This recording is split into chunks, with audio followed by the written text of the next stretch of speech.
আগামী দিনে আমাদের ভারপ্রাপ্ত চেয়ারম্যান জনাব তারেক রহমানের নেতৃত্বে, দেশনেত্রী বেগম খালেদা জিয়ার নেতৃত্বে আন্দোলন সংগ্রামে যেই ডাক আসবে, সেই ডাকে সাড়া দিয়ে আমরা ঐক্যবদ্ধভাবে মাঠে থাকবো।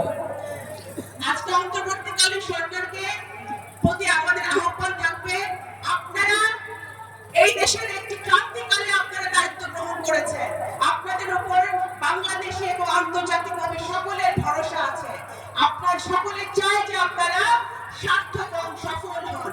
আপনাদের সফলতা তখনই হবে যখন আপনারা সংস্কার প্রক্রিয়ার সাথে সাথে একটি সুষ্ঠু নির্বাচনের ব্যবস্থা করবেন। কারণ একটি সুষ্ঠু নির্বাচন একজন নাগরিকের ভোট দেওয়ার অধিকার, একজন নাগরিকের মৌলিক অধিকার।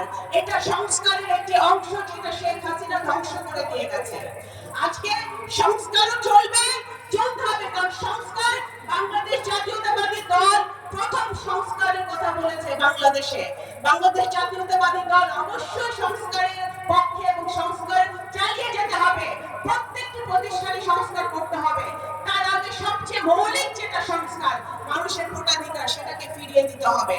তাহলে আমরা একটি দুর্নীতিমুক্ত স্বচ্ছ সংসদ পাবো, যে সংসদে গিয়ে আমাদের সংসদ সদস্যরা তার বাংলাদেশের জনগণের জন্য কথা বলবে, জনগণের জন্য কাজ করবে।